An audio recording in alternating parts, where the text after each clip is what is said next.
하나님 감사합니다. 수많은 어려움과 수많은 아픔들이 우리 가운데 있음에도 오늘 이 시간 주님을 바라볼 수 있는 믿음의 은혜를 우리 안에 허락하여 주시고 그 모든 것들을 믿음으로 이겨 하나님을 예배하는 자리에서 하나님을 찬양하게 하심을 감사합니다. 우리의 삶이 예배자의 삶이 되어지고 우리의 삶을 통하여 하나님을 찬양하며 하나님을 기쁘시게 해드리는 삶이 되게 하여 주옵소서.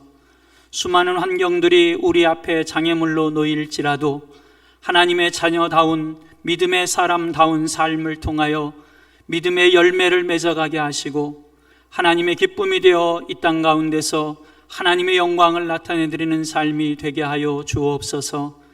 하나님, 이 시간도 저희들이 하나님의 말씀 앞에 모였습니다. 하나님, 우리 가운데 말씀하여 주시고 그 말씀을 부여잡고 믿음으로 승리해내는 삶이 되게 하여 주옵소서. 말씀에 아멘할 수 있는 은혜도 허락하여 주옵소서. 주님이 기뻐하시는 모양으로 이 시간도 우리를 빚어 주옵소서. 성령 하나님께서 함께하여 주실 줄로 믿고 예수님의 이름으로 감사하며 기도드립니다. 아멘. 우리 하나님의 말씀 함께 보시겠습니다. 하나님의 말씀은 신약 성경 요한복음 4장 20절로 26절의 말씀입니다. 요한복음 4장 20절로 26절의 말씀입니다. 제가 받들어 봉독하겠습니다. 우리 조상들은 이 산에서 예배하였는데 당신들의 말은 예배할 곳이 예루살렘에 있다 하더이다. 예수께서 이르시되 여자여 내 말을 믿으라. 이 산에서도 말고 예루살렘에서도 말고 너희가 아버지께 예배할 때가 이르리라. 너희는 알지 못하는 것을 예배하고 우리는 아는 것을 예배하노니 이는 구원이 유대인에게서 남이라. 아버지께 참되게 예배하는 자들은 영과 진리로 예배할 때가 오나니 곧 이때라. 아버지께서는 자기에게 이렇게 예배하는 자들을 찾으시느니라. 하나님은 영이시니 예배하는 자가 영과 진리로 예배할지니라. 여자가 이르되 메시아 곧 그리스도라 하는 이가 오실 줄을 내가 아노니 그가 오시면 모든 것을 우리에게 알려주시리이다. 예수께서 이르시되 내게 말하는 내가 그라 하시니라. 아멘. 할렐루야. 오늘 이 시간도 예배하는 여러분들을 주님의 이름으로 축복하고 또 환영합니다. 미국에서 발간되는 크리스천 월드라고 하는 잡지가 있는데요, 이 잡지에 1993년도에 발표한 세계 대형교회의 순위가 있습니다. 세계 10대 대형교회 안에 우리 한국에 있는 교회 중에 1위와 2위가 포함되어져 있지요. 그리고 이 10대 교회 안에 5개가 한국에 있습니다. 20위 안에는 10개가 있다고 하고요, 50위 안에는 23개의 교회가 포함되어 있다고 합니다. 그리고 우리 대한민국의 단일 교회로서는 세계에서 제일 큰 교회가 우리 서울에 있지요. 이러한 대형 교회들이 우리나라에 참 많이 있는데요, 이러한 대형 교회들은 건물도 참 아름답게 지어지고 있습니다. 충현교회는 고딕 양식으로 아주 유명한 교회이고요, 임마누엘 교회는 외벽이 100% 유리벽으로 되어져 있어서 유리궁전이라고 하는 별명을 갖기도 했답니다. 사랑의 교회는 세상에서 가장 큰 지하 예배당으로 기네스북에까지 올라 있다고 하네요. 영국의 디자인 전문 잡지사인 디즈니 선정한 2019년도 세계 10대 교회 및 예배당 건축물에 우리 한국 교회가 당당하게 이름을 하나 올린 교회가 있습니다. 세문안교회라고 하는 교회입니다. 그러면서 이 디즈니에서는 세문안교회를 이렇게 소개합니다. 한국에서 가장 오래된 교회이고 어머니 교회로 불려지는 교회입니다. 이렇게 우리 한국 교회는 어마어마한 부흥의 열매를 맺었습니다. 그런데 오늘 이 시대는 여러 가지 사회적 환경과 여건 때문에 크리스찬들이 점점 감소 추세에 있다고 합니다. 그럼에도 불구하고 대략 지금도 우리 한국 교회는 대한민국 전체 인구의 약 20% 정도의 크리스천들이 하나님을 믿고 있습니다. 한국 교회는 짧은 선교의 역사를 가지고 있습니다. 그 가운데 식민지라는 아픔을 겪었고 전쟁이라는 아픔을 겪었습니다. 그럼에도 불구하고 우리 한국 교회는 세계 교회사가 놀랄만한 짧은 시간에 엄청난 성장의 역사를 이루어 왔습니다. 저는 오늘 말씀을 준비하면서 이렇게 한국 교회가 어마어마한 성장의 원동력이 어디에 있을까 생각해 보았습니다. 그 중에 하나를 저에게 물으신다면 우리 한국 교회의 선교 초기부터 이어져 왔던 사경회 그리고 부흥회를 빼놓을 수 없을 것 같습니다. 한국 교회가 폭발적으로 성장했던 60년대, 70년대의 모습을 생각해 보면 저는 물론 그 세대는 아닙니다. 그러나 많은 목사님들이 말씀하시기를 그 시대는 멍석만 따르면 교회가 세워졌다라고 말씀하십니다. 천막만 치면 교회가 세워졌던 시대라고 말씀들을 하십니다. 말씀을 사모하여 예배의 자리를 사모하고 기도의 자리를 사모하고 하나님 앞에 나올 때마다 자신의 죄를 고백하며 통회하고 성령의 역사와 은혜를 사모하고 힘들고 어려운 가운데서도 하나님의 나라와 교회를 위해서 그리고 성도와 이웃을 위해서 봉사와 헌신의 열정을 쏟아놓았던 우리 믿음의 선배들, 그리고 영혼 구원의 열정으로 가득했던 성도들을 통해 한국교회는 세계가 놀랄 만한 부흥의 열매를 맺었습니다. 어려운 가운데서도 말씀을 붙들고 성도답게 살아가고 세상 속에서는 빛과 소금의 삶을 살려고 믿음으로 몸부림쳤던 성도들에게 하나님이 허락하신 믿음의 열매, 은혜라고 여겨집니다. 오늘 본문의 말씀은 어느 날 예수님께서 유대를 떠나 갈릴리로 가시던 중에 사마리아의 수가라고 하는 동네를 지나게 될 때 그곳에서 한 여인과의 만남을 소개하고 있는 말씀입니다. 예수님께서 정오쯤 그곳을 지나게 되었는데 더위에 피곤하여 지친 가운데 야곱의 우물이라는 우물 곁에 앉아 쉬게 됩니다. 그리고 그때 한 여인이 그 우물로 물을 기르러 나왔고 예수님은 그 여인에게 물을 달라며 여인과 대화를 시작하게 됩니다. 그리고 14절에서 예수님은 자신이 마르지 아니하는 생명의 샘물이고 생수의 근원이 되신다라고 여인에게 가르쳐 주고 계십니다. 그리고 15절로 19절 말씀에 보면 갑자기 예수님께서 그 여인과의 대화 가운데 남편이라고 하는 대화의 주제로 바뀌게 되어집니다. 그리고 오늘 우리가 읽은 20절 이하의 말씀에 보면 또다시 갑자기 예배라고 하는 것으로 주제가 바뀌어져서 예수님께서 대화를 나누고 계십니다.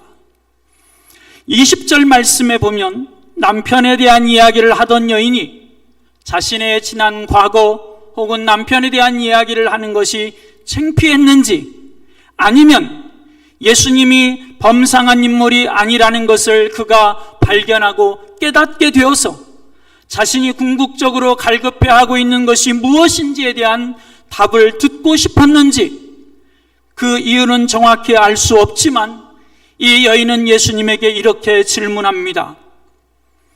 우리가 어디서 예배를 드려야 합니까? 사마리아입니까? 예루살렘입니까? 다시 말하면 이 여인은 예수님에게 예배의 장소에 대해서 묻고 있습니다. 오늘 20절 말씀은 이렇게 기록하고 있습니다. 우리 조상들은 이 산에서 예배하였는데 당신들의 말은 예배할 곳이 예루살렘에 있다 하더이다. 사마리아 사람들은 역사적으로 보면 이스라엘 백성들이 바벨론 포로에서 돌아온 이후에 수룹바벨 성전을 짓게 되어지는데 이 수룹바벨 성전을 짓는 과정에서 사마리아 사람들은 유대인들과 함께 협력하기를 원합니다. 그런데 유대인들에 의해 그것이 거절되어지죠. 이것이 시작이 되어져서 사마리아 사람들은 그리심산이라고 하는 곳에 사마리아 사람들, 북이스라엘 사람들이 제사할 수 있는 예배의 초소를 만듭니다. 성전을 그곳에 짓게 되어지죠. 그리고 그때부터 그리심산에서 제사를 드리게 되었습니다. 이것이 역사의 시간을 거치면서 약 BC 130년경에 이르면 유대인들에 의해 이 사마리아에 있는 그리심산 성전이 허물어집니다.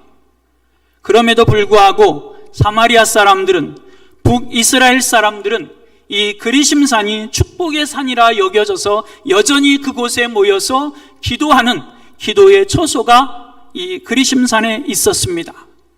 그래서 오늘 이 수가성의 한 여인은 예수님에게 묻고 있는 것입니다. 선생님, 선지자 같습니다. 우리가 예배를 어디에서 드려야 합니까? 이러한 질문을 하는 것으로 보아서 이 사마리아 여인 또한 율법에 하나님이 예배의 장소로 지정한 곳이 있다라고 하는 사실은 알고 있는 듯 합니다. 그런데 율법의 예배의 장소가 어느 곳으로 지정되어 있는 것은 알고 있지만 하나님 앞에 드리는 제사의 본질, 예배의 본질에 대해서는 잘 알고 있지 못한 것으로 여겨집니다. 하나님은 그리심산 혹은 예루살렘에만 계시다라고 생각하고 있었던 것 같습니다.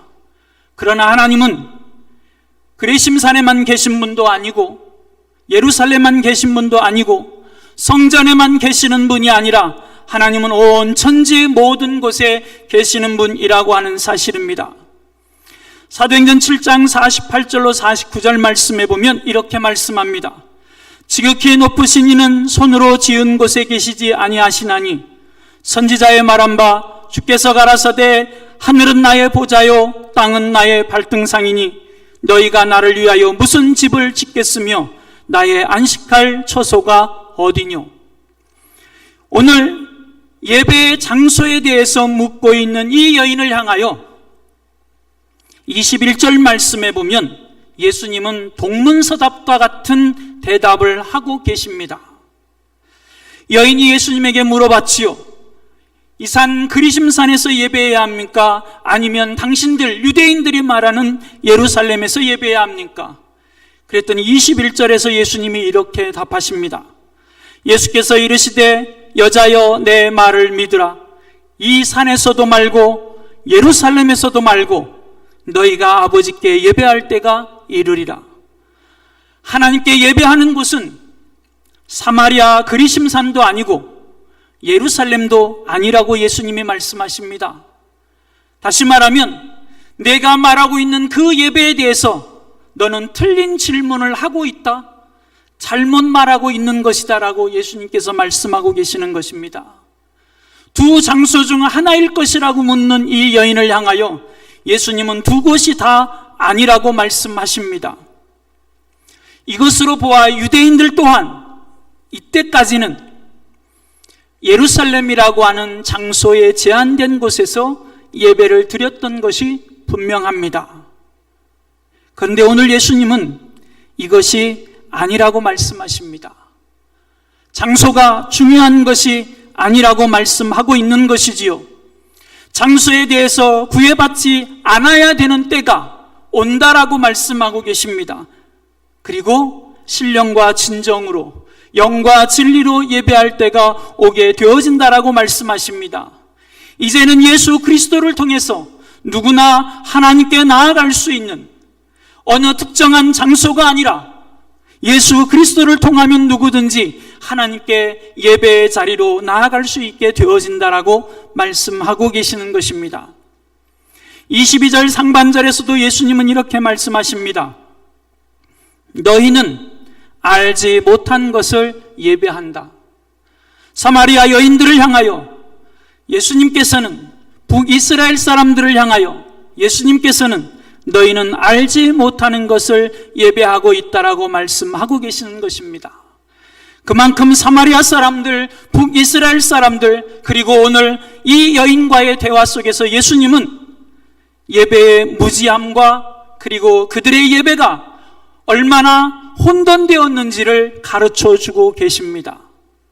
역사적으로 보면 이 사마리아는 수많은 우상과 그리고 수많은 죄악이 가득했던 곳입니다. 그 그리심산에서 하나님을 예배한다고 하면서 그들은 수많은 우상 숭배와 그리고 하나님을 예배하는 그 예배의 모습이 어떤 것이 예배이고 어떤 것이 우상 숭배인지 알 수 없을 정도로 그렇게 뒤죽박죽 되어버린 채 예배를 드리고 있었던 것입니다. 우리 대한민국 한국식으로 말하면 비나이다 비나이다 옛날 어른들이 가졌던 무속신앙하고 하나님을 믿는 그리스도인으로서의 신앙이 마구 짬뽕되어져 있는 것과 같은 모습일 것입니다. 그들은 모세오경을 통해서 하나님을 예배해야 된다는 것은 알고 있었지만 그러나 그들의 예배는 하나님이 말씀하시는 예배의 모양, 예배의 방법들을 다 던져버리고 어느새 자기들도 알지 못하는 사이에 짬뽕되어지고 혼합되어지고 혼탁한 예배의 모습을 갖고 온전히 하나님을 예배하지 못하는 모습으로 흘러가고 있었던 것이지요. 오늘 예수님께서는 그들을 향하여 이렇게 말씀하십니다. 23절, 24절에서 예수님은 그 여인을 향하여 영과 진리로 예배하라고 말씀하십니다. 오늘 예수님은 여인과의 대화에서 여인은 예배할 장소를 묻고 있지만 오늘 예수님은 예배의 장소가 아닌 예배의 본질에 대해서 말씀하고 계십니다. 어찌 보면 이 여인과의 대화에서 이 예배에 대한 질문에서 예수님이 말씀하고 싶으셨던 것은 이것인지도 모릅니다. 그리고 오늘 제가 여러분에게 드리려고 하는 말씀의 결론이기도 합니다. 여자는 예배의 장소를 묻고 있습니다. 그러나 예수님은 예배의 장소를 말씀하고 계시지 않습니다. 예수님이 말씀하시는 것은 예배의 대상이고 예배자의 모습이고 그리고 예배자의 마음을 말씀하고 계십니다. 예배의 본질에 대해서 말씀하고 계시는 것이고 예배하는 자의 마음의 중심을 보시는 하나님이라고 말씀하고 계시는 것입니다. 하나님은 어느 곳에서 예배하는 것을 받으시는 분이 아니라 하나님은 영과 진리로 드려지는 예배를 받으신다고 말씀하고 계시는 것입니다.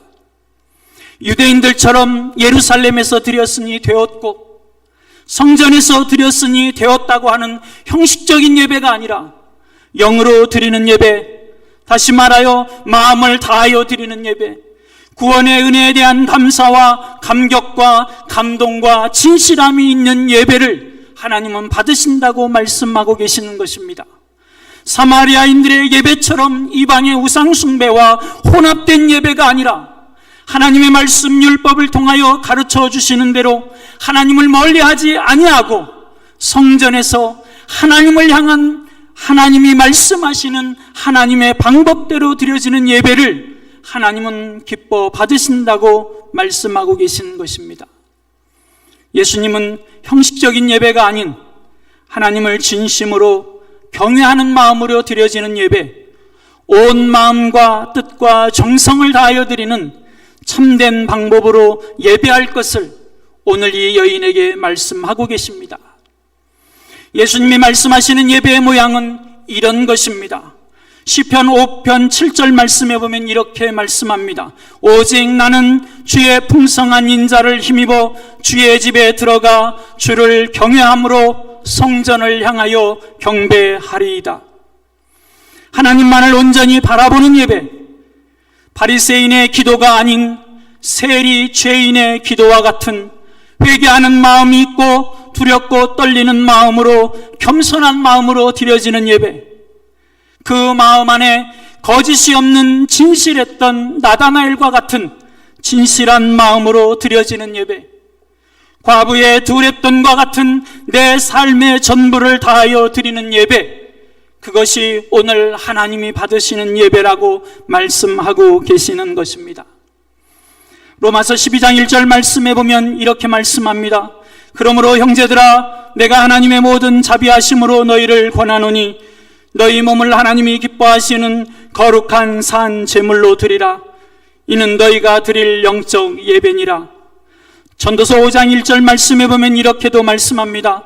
너는 하나님의 전에 들어갈 때에 내 발을 삼갈지어다.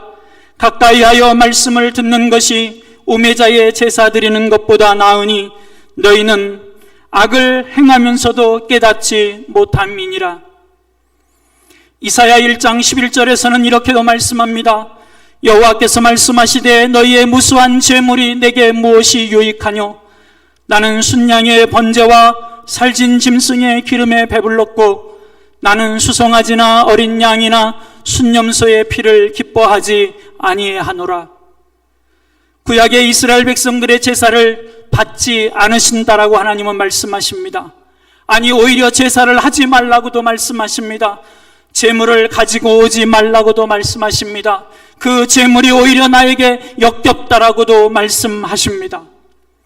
하나님은 진실한 삶이 하나님이 기뻐하시는 예배가 되게 하라고 말씀하고 계십니다. 고린도전서 3장 16절로 17절 말씀에 보면 이렇게도 말씀합니다. 너희는 너희가 하나님의 성전인 것과 하나님의 성령이 너희 안에 계시는 것을 알지 못하느냐? 누구든지 하나님의 성전을 더럽히면 하나님이 그 사람을 멸하시리라. 하나님의 성전은 거룩하니 너희도 그러하니라. 예수 그리스도를 믿음으로 구원받았으니, 그리고 성령이 우리 가운데 계시니 거룩한 삶을 살라고 말씀하시는 것입니다. 그리고 그 거룩한 삶이 우리의 예배가 되어야 한다고 말씀하십니다. 하나님이 우리 안에 임재하시는 처소가 되었으니 예수님이 우리의 삶의 주인 되시고 성령님께서 오늘 또 우리의 삶을 이끌어가고 계시니 하나님을 모신 사람답게, 하나님을 모신 사람답게, 예수님을 내 삶의 주인으로 모신 사람답게 그렇게 살라고, 그것이 예배라고, 그것이 예배가 되어야 한다고 말씀하십니다. 우리는 이것을 종종 코람데오의 삶이라고 표현하기도 합니다. 누가복음 17장 21절 말씀에 보면 또 여기 있다 저기 있다고 못하리니 하나님의 나라는 너희 안에 있느니라고 말씀하십니다. 마태복음 24장 23절 말씀에 보면 그때 사람이 너희에게 말하되 보라 그리스도가 여기 있다 저기 있다 하여도 믿지 말라고 말씀하십니다. 하나님의 나라는 어느 한 곳 특정한 장소에만 이루어지는 것이 아니라고 하는 것입니다. 예수님을 모시고 거룩한 삶을 살아가는 우리 안에 이루어지는 것, 그것이 하나님의 나라라고 말씀하고 계십니다. 주님이 오실 때 주님이 여기 있다 저기 있다라고 말하는 것이 중요한 것이 아니라 오시는 주님을 어떻게 맞이할 준비를 하고 그 말씀 안에 깨어 주님을 맞이할 수 있느냐가 중요한 것이라고 말씀하십니다. 오늘 예수님은 사마리아 여인을 향하여 여기서 저기서 예배하는 것이 중요한 것이 아니라 우리가 예배하는 그 예배의 대상이 중요하고 예배하는 우리의 모습, 우리의 마음이 중요하다고 말씀하고 계시는 것입니다. 이렇게 말씀을 드리면 종종 꼭 오해를 하시는 분들이 계십니다. 아, 그럼 교회를 안 가도 되는 거구나. 내 마음만 진실하면. 아, 그럼 아무 데서나 예배를 드려도 되는 거구나. 아, 요즘은 코로나 때문에 온라인으로 예배 드리는데 이제 그냥 집에서 온라인으로 해야 되겠구나 라고 오해를 하시는 분들이 종종 계시는데, 여러분, 그러한 표현에 정당성을 부여하려고 말씀을 드리는 것이 아니라는 것을 기억하십시오. 이 시대 많은 성도들이 교회에 와서 목사님의 설교 말씀을 듣고 나면 마치 예배를 다 드린 것처럼, 목사님이 설교를 하고 예배가 끝나 축도를 하고 나면 마치 예배가 다 끝난 것처럼, 혹은 우리가 주기도문, 주님이 가르쳐 주신 기도를 하고 교회를 나서면 마치 예배를 다 한 것처럼 그렇게 살아가는 우리들의 모습이 있지 않느냐라는 것입니다. 그런 모습이 있다면 오늘 사마리아에서 혹은 예루살렘에서 예배를 드려야 하느냐라고 묻는 이 여인과 똑같은 모습일 것입니다. 오늘 예수님은 그렇게 예배하는 것이 아니라고 말씀하고 계시는 것입니다. 하나님 앞에서 고람되오의 삶을 사는 것, 그것이 진짜 예배라고 말씀하시는 것입니다. 내 삶을 다하는 것, 날마다 우리의 삶에 오셔서 우리의 삶의 주인 되심을 고백하며 우리의 삶을 이끌어 주시는 그분 앞에 우리의 삶을 다하는 것, 그것이 하나님이 받으시는 예배라고 말씀하고 계시는 것입니다. 사랑하는 여러분, 오늘 우리에게 중요한 것은 예수님을 모셔드려 하나님의 자녀가 된 우리들, 예수님을 모셔드려 거룩한 성전이 되어진 우리들, 오늘 그 하나님의 자녀로 우리의 하나님 되신 그분을 예배하는 우리들의 예배의 본질이 진짜 하나님만을 향하여 있고 온전히 영과 진리로 하나님을 경외하며 찬양하며 감사와 감격이 우리의 예배 가운데 올려지고 있느냐라고 하는 것이지요. 성도 여러분, 우리는 영과 진리로 예배해야만 합니다.